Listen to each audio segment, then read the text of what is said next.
आज के इस वीडियो में हम लोग पढ़ेंगे क्लास 11 काइनेमेटिक्स का बहुत ही इंपॉर्टेंट थ्योरम।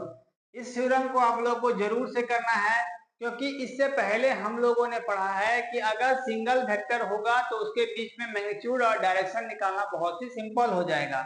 अगर इस थ्योरम में हम लोग क्या पढ़ेंगे कि अगर मेरे पास तीन वेक्टर है और तीनों का इक्विलिब्रियम पॉइंट हमको अगर फाइंड करना है तो ये कौन बताता है? आपका लेमिन्स थ्योरम बताता है ना। तो लेविन्स थ्योरम के लिए क्या है, यहाँ पर तीन वेक्टर है, ए vector, B vector, C vector, है ना। तो ये क्या होता है, ये ऐसे इक्विलिब्रियम पॉइंट होगा तो ये जो होगा डायरेक्टली प्रोपोर्शनल होगा किसके, जैसे कि अगर ए पॉइंट है, यहाँ पर ए वेक्टर है, तो इसका जो दोनों इसके अपोजिट साइड जो भी होगा ये सी वेक्टर और डी वेक्टर का एंगल को बताता है ना, लेविन्स थ्योरम। जैसे कि क्या है, डेफिनेशन समझते हैं, डेफिनेशन से हम लोगों को क्लियर हो जाएगा, है ना। जैसे it states that if three forces acting at a point are in equilibrium। इस फिगर में आपको क्या बताया जा रहा है कि तीन वेक्टर है, ए vector, B vector, C vector, और तीनों कहां पर एक्ट कर रहा है, एक इक्विलिब्रियम पॉइंट पर, यहाँ पर, यहाँ सब बराबर है ना, तो यहाँ पर ये एक्ट कर रहा है, काम कर रहा है। Then each force is proportional to the sin of the angle between the other two forces।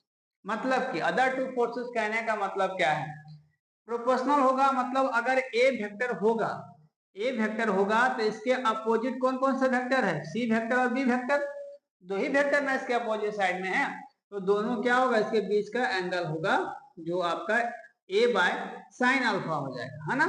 उसी तरह से अगर हम बी वेक्टर का निकालें तो बी वेक्टर का क्या हो जाएगा, बी वेक्टर बाय आपका बीटा, साइन बीटा, मतलब कि सी और ए में जो एंगल बनेगा, जैसे कि अगर हम बी वेक्टर का निकाल रहे हैं तो यहाँ पर मेरा क्या हो जाएगा, इन दोनों के बीच में एंगल बन रहा है, सी और ए के बीच में बन रहा है ना। उसी तरह से अगर हम सी का निकालें, अगर हम सी के लिए निकालें तो इसका अपोजिट दो वेक्टर्स होगा, इसके ये प्रोपोर्शनल होगा, है ना। तो क्या बताया गया इसमें कि it state that if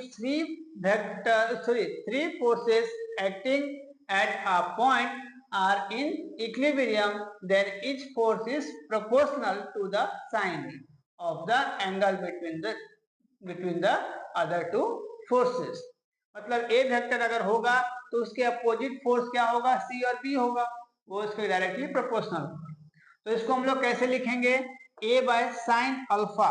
A by sine alpha भी मैंने बताया कि अगर ए वेक्टर है तो इसके अपोजिट कौन कौन सा वेक्टर है, बी और सी दोनों है ना, तो इसके बीच का एंगल ये इसका प्रोपोर्शनल होगा, है ना, साइन अल्फा। अब हम लोग B vector equal to B vector by sine beta, मतलब कि यहां से अगर हम बी वेक्टर निकालें तो इसके अपोजिट कौन कौन सा फोर्स हो गया, या तो ए वेक्टर या सी वेक्टर, दोनों वेक्टर का ये प्रोपोर्शनल होगा, है ना। उसी तरह से अगर हम सी का निकालें तो सी बाय साइन गामा, तो यहाँ पर अगर हम सी वेक्टर का निकालते हैं तो इसके अपोजिट टू फोर्स क्या है, या वेक्टर क्या है, ए और बी है, इसके बीच का एंगल होगा, है ना। यहाँ तक आई होप आप लोगों को समझ में आया होगा। लेविन्स थ्योरम क्या बताता है कि किसी तीन वेक्टर का जो इक्विलिब्रियम पॉइंट होगा वो कहाँ पर होगा, कहाँ पर काम करेगा, एक्ट करेगा, वो बताता है। और आपका अल्फा जो ए वेक्टर है ये किसके प्रोपोर्शनल होगा, साइन अल्फा के प्रोपोर्शनल होगा। उसी तरह से बी वेक्टर जो होगा वो साइन बीटा का, और सी वेक्टर जो होगा वो साइन गामा का होगा, प्रोपोर्शनल, है ना। वेयर यहाँ पर ए बी सी क्या है, यहाँ पर वेक्टर भी आप लोग लगा सकते हो, उससे कोई दिक्कत होने वाला नहीं है, लगा सकते हैं आप लोग, है ना। where A, B, C are three forces। A, B, C क्या है, तीन फोर्स है, and alpha beta gamma are the angle between B and C, C and A and B as shown in figure। यहाँ पर ये बताया गया है कि जो आपका अल्फा बीटा और गामा है, अल्फा एंगल किससे किसके बीच में बन रहा है, बी और सी के बीच में, और बीटा किसके बीच में बन रहा है, ए और सी के बीच में, और गामा जो है वो किसके बीच में बन रहा है, ए और बी के बीच में बन रहा है। वो यहाँ पर आपको डिनोट करके अलग अलग बताया गया है, बी एंड सी के बीच में अल्फा बनेगा, सी और ए, फिर ए एंड बी, जो मेरा फिगर में शो किया गया है। तो आई होप लेविन्स थ्योरम आप लोगों को समझ में आया होगा। इस तरह का वीडियो जो है मेरे चैनल पर और भी बहुत सारे अपलोड हैं और रेगुलर अपलोड होते रहेंगे, इसीलिए आप लोग को चैनल को सब्सक्राइब कर लेना है और शेयर बहुत करना है, जाकि जो और भी बच्चे हैं वो आसानी से जुड़ सके, अच्छे से फिजिक्स पढ़ सके, अच्छे मार्क्स आ सके और फिजिक्स सीख सके, है ना।